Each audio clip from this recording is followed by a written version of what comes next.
Salita niya ng Kalik. Mga kabagis, umpisahan ng pagganahin ang ating mga imahinasyon. Subscribe na po kayo agad sa channel natin ha. Mag-like na rin po. Salamat.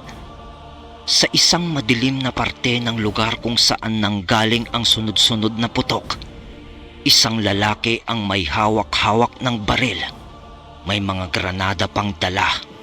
Pagkatapos ay nakasabit sa kanyang mga balikat ang rolyo ng mga bala. Kung sa gera, halos naka full battle gear na ito kung tawagin.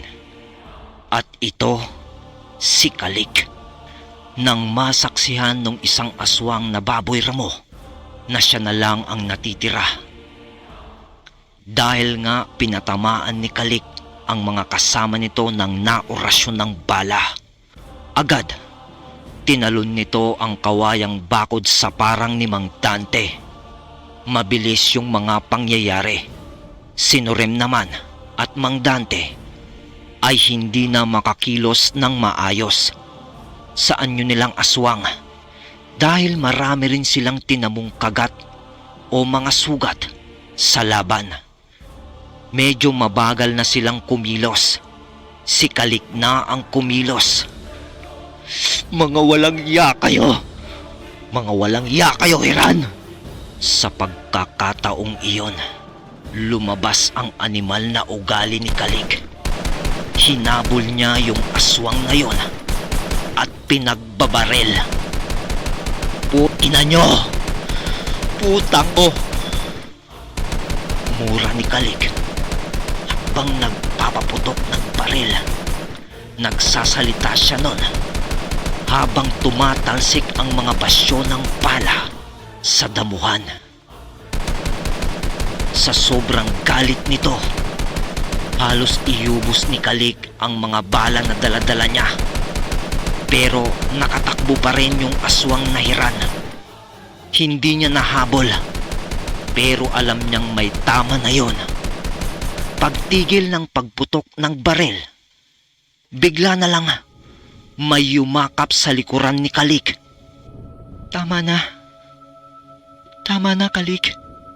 Biglang humupa ang galit ni Kalik na parang bagyong nawala nang marinig niya ang lambing ng boses ng kanyang asawa.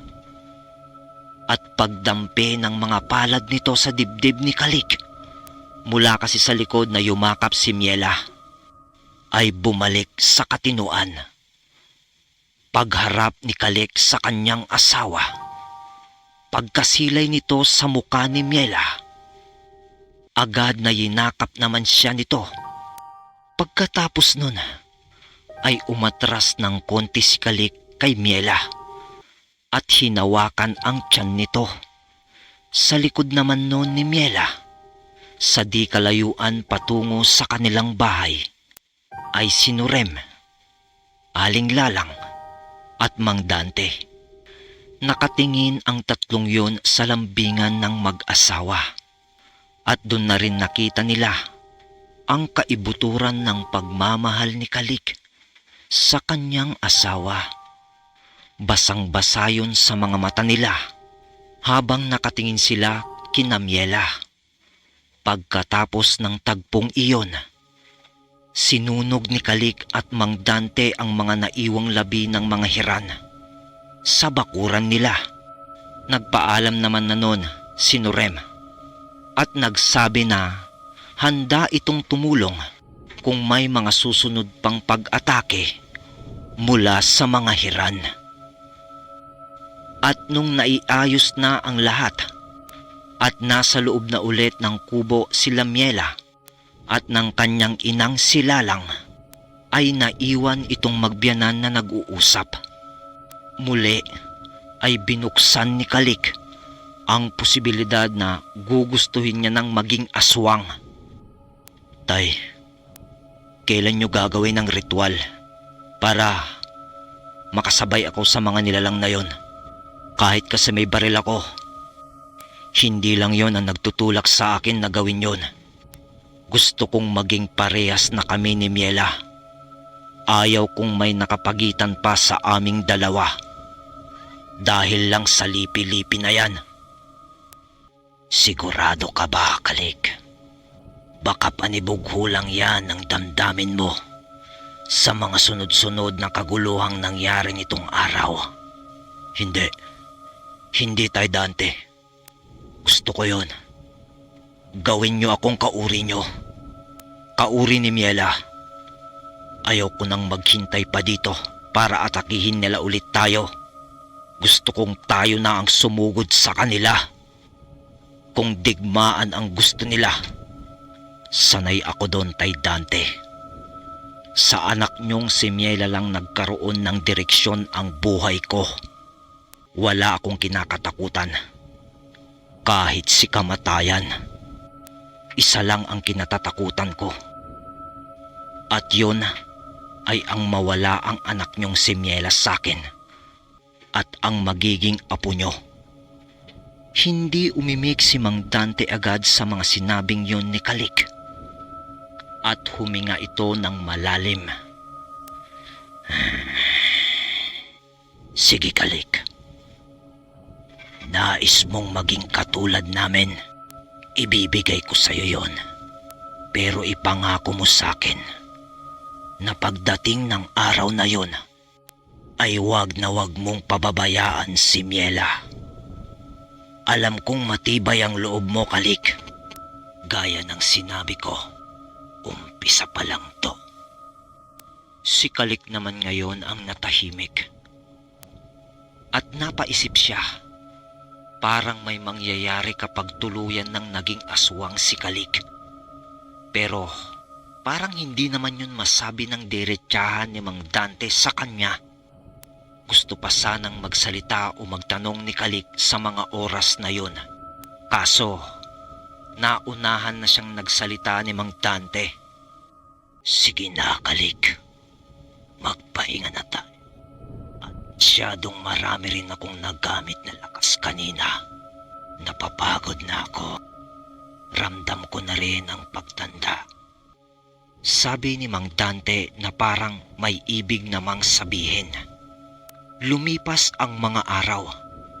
Tahimik at parang napakabanayad ang pamumuhay ng pamilya ni Mang Dante kasama ni Kalik. Pero sa totoo lang, ang plano nitong magbiyanan na sumugod sa mga hiran ay wala pa ring pagbabago. Gusto na nitong dalawa na wakasan ang hidwaan na yun. Dahil alam nilang si Miela lang ang mahihirapan at mapapahamak sa bandang huli pag di sila gumawa ng aksyon patungkol sa lumalawak ng hidwaan sa pagitan nga ng mga hiran at pamilya nila. Pero si Mang Dante, alam niyang sa numero ay talagang marami ang bilang ng mga hiran. Bago nila yon maubos, ay tiyak na sila na ang malalagasan. Kaya naman, iminungkahi ni Mang Dante na makipag-usap ng diplomasya sa pamilya ng mga hiran. Sa kanilang leader o mga nakakatanda. Ganun kasi sa mga aswang.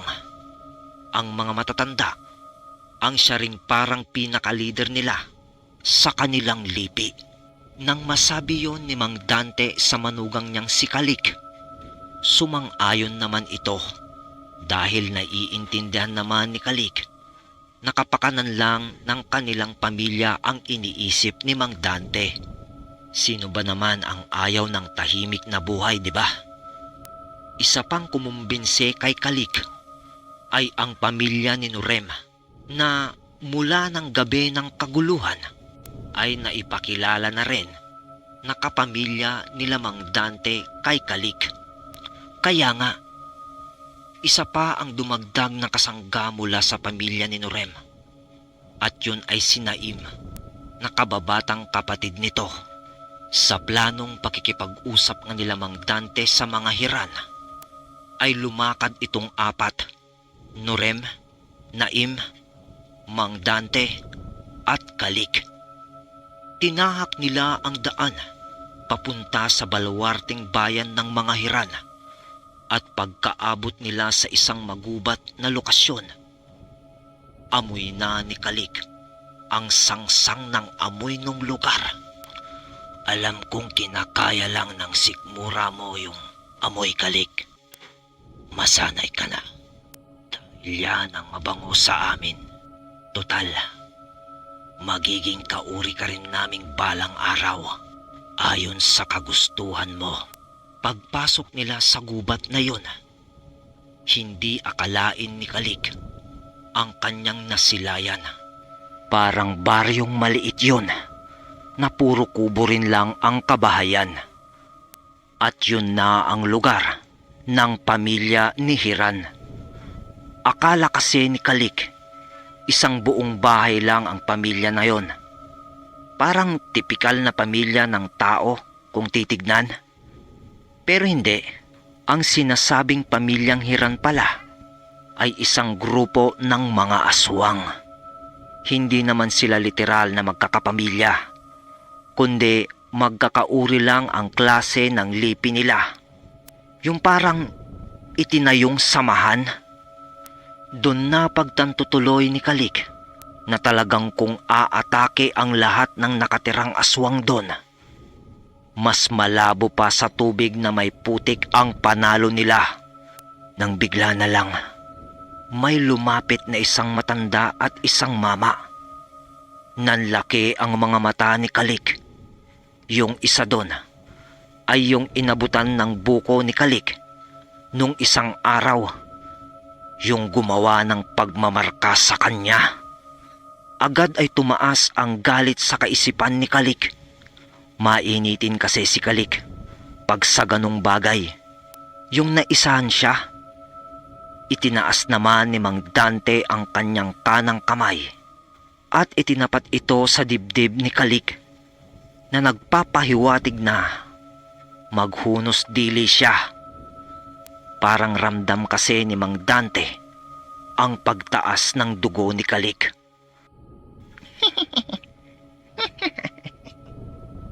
Kumusta na, Kalik? Hindi umimik si Kalik kasi parang puputok na ang galit niya pag sumagot pa siya. Baka iba yung masalita niya.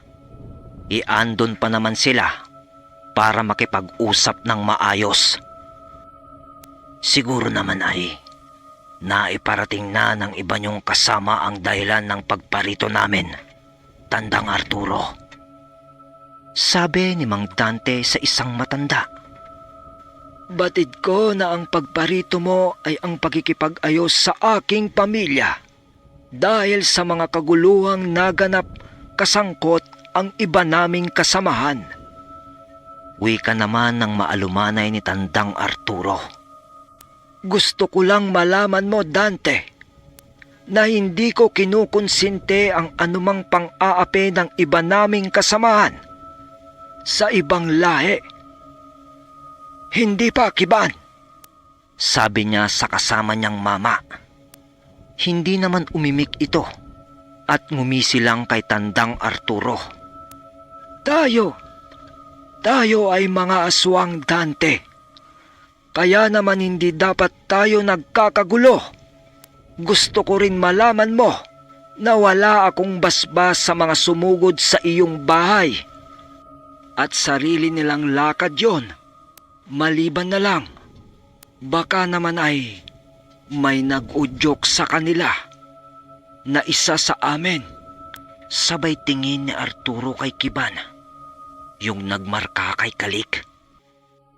Kung ganon, inaasahan ko po, Tandang Arturo, na matitigil na ang hidwaan sa pagitan natin. Aba, oo naman, Dante. Alam kong mabuti kang nilalang.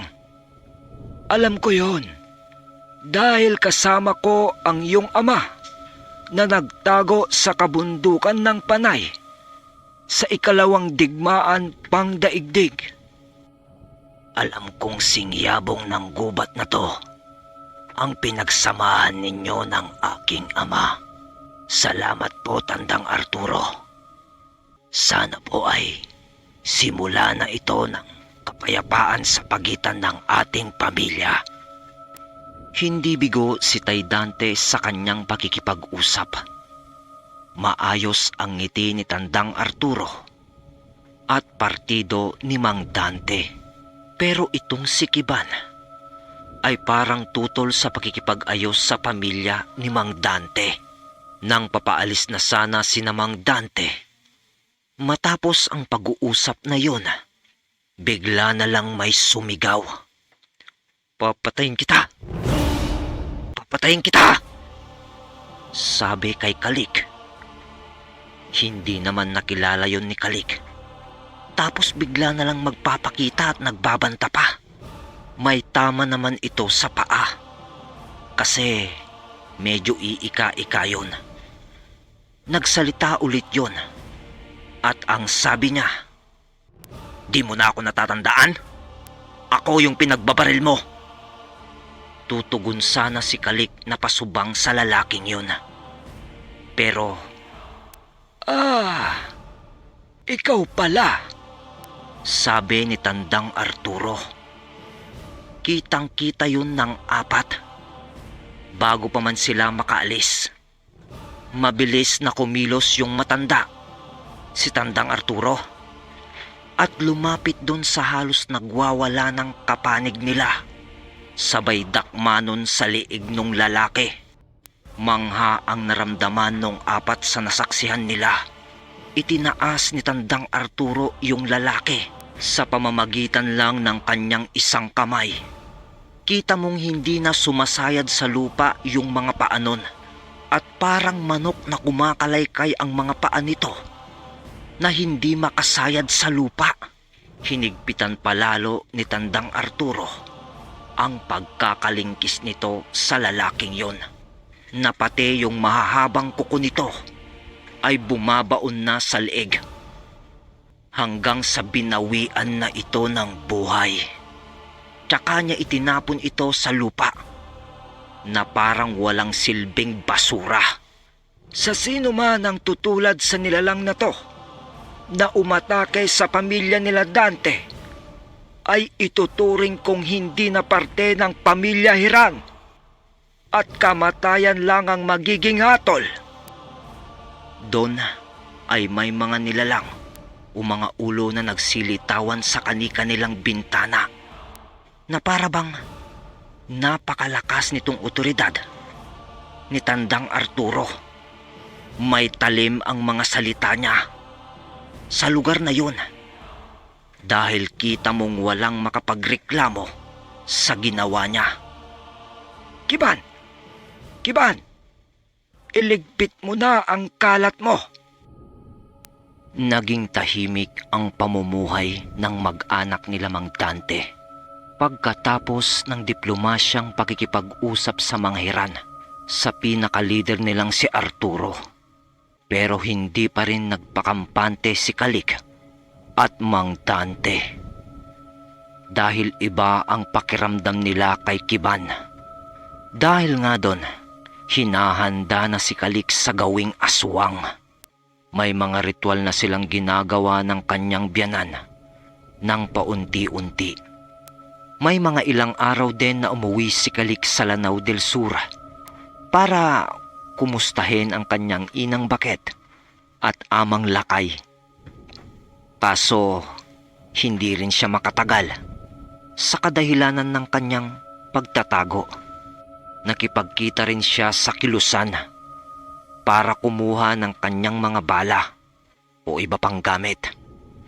Dahil nga hindi siya mapakali, gusto niya, handa pa rin siya sa kahit anong mangyari. Dumaan ang 4 na buwan. 7 buwan na rin ang tiyan ni Miela. Kay Kalik at Mang Dante naman, napagtibay ng magbiyanan ang kanilang pagsasama. Doon din napagtanto ni Kalik na isang mabuting nilalang talaga, si Mang Dante. Dahil kahit ganun siya na aswang, ay hindi ito pumapatol sa mga tao. Naging tunay na ngang magkaibigan itong magbiyanan. O di kaya naman talagang parang mag-ama na. Hanggang sa isang araw, 3:00 yon ng hapon, habang nandoon si Nakalik kina Mang Dante, may sumigaw ng, "Dante! Dante! Tulungan mo ko!" Medyo malapit na yon sa bahay nila Mang Dante, yung matanda na nagsalita. Agad ay tinakbo ng dalawa itong matanda nang malapitan nila yon. Si Tandang Arturo, ang leader ng mga hiran, ay duguan at parang nanggaling siya sa isang matinding laban. Napakalalaking kalmot, kagat, yun ang mga tama sa katawan niya. Di nagtagal, nawalan na ito ng malay. Alright! Gusto ko sanang ituloy pa kaso kailangan kong putulin siya dito. Kasi baka hindi na siya maihabol ngayong araw. Masyado na pong mahaba para sa editing natin. Baka wala naman kayo mapakinggan. Pero ano kayang nangyari? Ang leader ng mga hiran, kasama na nila Kalik. Di ko sasabihin. Shout out muna tayo. Shout out po kay Gios Furcado. Shout out po kay Vince Villegas. Shout out po kay Kat Tenorio. Shout out din po kay Marvin Malibiran. Shout out din po kay Ian James Ramirez. Shout out din po kay Jerome Ambal Romantico. Nako, masarap magmahal to. Shout out po kay Mark Joven Publico Manano. Shout out din po kay Rizalde Mejia. Shout out din po kay Josay Quinyon. Shout out din po kay Kelly Ramirez. Shout out po kay FFBTBM Arcangel. Shout out po sa Tol Ed family at sa buong army sa detachment ng Masbate, Armenia. Mabuhay po kayo and God bless po. Eto na. Salamat sa tunay na suporta.